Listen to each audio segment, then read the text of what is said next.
కాలంగా భారతదేశ ఆర్థిక వ్యవస్థ దూసుకు వెళుతోంది.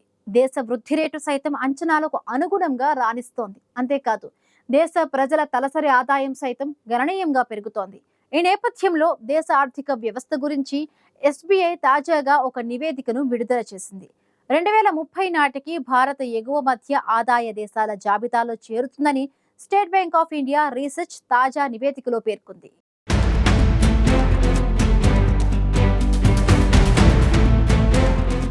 దేశ ఆర్థిక వ్యవస్థ శరవేగంగా దూసుకెళ్తోంది. ప్రస్తుత వృద్ధి రేటు వేగం ఇలాగే కొనసాగితే తలసరి ఆదాయం కూడా గణనీయంగా పెరుగుతుంది. తద్వారా 2030 నాటికి భారత్ ఎగువ మధ్య ఆదాయ దేశాల జాబితాలో చేరుతుందని State Bank of India research తాజా నివేదికలో పేర్కొంది. భారత్ ఆర్థిక వృద్ధిలో ఇదే దూకుడును కొనసాగిస్తే 2028 నాటికి జర్మనీని వెనక్కి నెట్టి అమెరికా, చైనా తర్వాత ప్రపంచంలోనే మూడో అతిపెద్ద ఆర్థిక వ్యవస్థగా భారత్ అవతరించనుందని ఎస్బీఐ నివేదిక స్పష్టం చేసింది. 1990 నుంచి ప్రపంచవ్యాప్తంగా వివిధ దేశాల ఆదాయ స్థాయిలో వచ్చిన మార్పులు భారత తలసరి ఆదాయంలో వస్తున్న పెరుగుదలను విశ్లేషిస్తూ ఎస్బీఐ నివేదికను రూపొందించారు.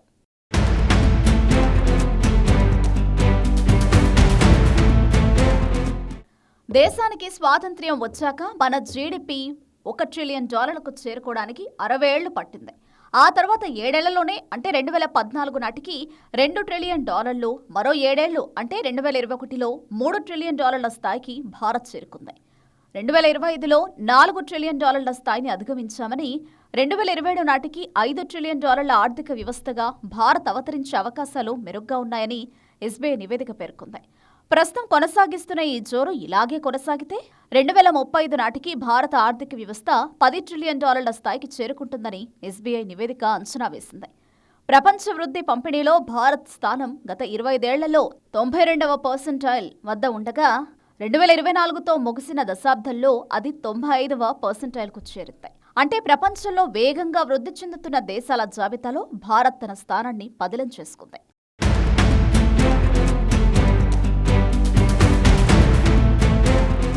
గత కొంతకాలంగా దేశ స్థూల జాతీయోత్పత్తితో పాటు ప్రజల తలసరి ఆదాయము గణనీయంగా పెరుగుతోంది. 1962లో $90గా ఉన్న తలసరి ఆదాయం 2007కు $910కు చేరింది. దేశానికి స్వాతంత్ర్యం వచ్చిన సమయంలో భారత్ అల్పాదాయ దేశంగా ఉండగా దిగువ మధ్య ఆదాయ దేశంగా మారేందుకు మన దేశానికి 60 ఏళ్లు పట్టింది.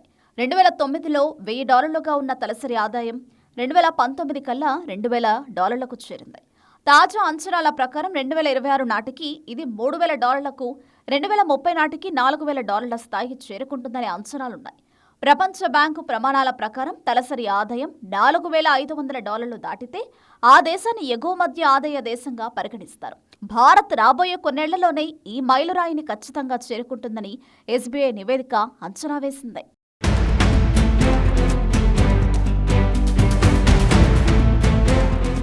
మన దేశానికి స్వాతంత్ర్యం వచ్చిన 100 ఏళ్లకు అంటే 2047 నాటికి వికసిత్ భారత్గా మారాలని కేంద్ర ప్రభుత్వం లక్ష్యాన్ని నిర్దేశించుకుంది.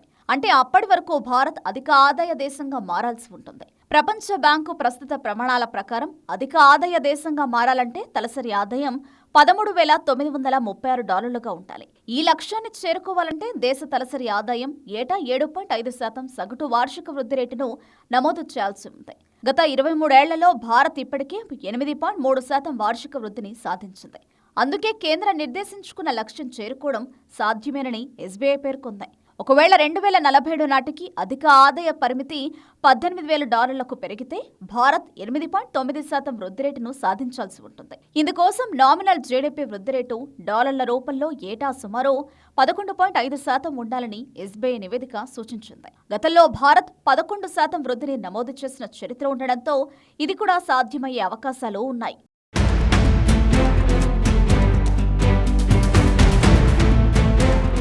2007లో చైనా తలసరి ఆదాయం $2,555గా ఉండేది. 2023లో భారత్ తలసరి ఆదాయం $2,580 వద్ద ఉంది. అంటే ఆర్థిక పరిణామ క్రమంలో 2007లో చైనా పరిస్థితులు ఇప్పుడు మన దేశంలో కనిపిస్తున్నాయి. ఆ తర్వాత చైనా ఆర్థిక వ్యవస్థ వేగంగా వృద్ధి చెంది 2010కి అది ఎగువ మధ్య ఆదాయ దేశంగా మారింది. అదే తరహాలో మన దేశము వృద్ధి పదంలో దూసుకెళ్లేందుకు సిద్ధంగా ఉందని ఎస్బీఐ నివేదిక విశ్లేషించింది. భారత్ ఎగువ మధ్య ఆదాయ స్థాయి నుంచి అధిక ఆదాయ స్థాయికి చేరుకోవాలంటే ఆర్థిక సంస్కరణలను నిరంతరం కొనసాగించాల్సిన అవసరం ఉంది. జనాభా పెరుగుదల రేటు 0.6%గా ద్రవ్యోల్బణాన్ని అదుపులో ఉంచుకుంటూ ముందుకు సాగితే 2047 నాటికి భారత్ ఖచ్చితంగా అభివృద్ధి చెందిన దేశాల సరసన నిలుస్తుంది. ముఖ్యంగా తయారీ రంగంపై దృష్టి సారించాలని ఎస్బీఐ నివేదిక వివరించింది.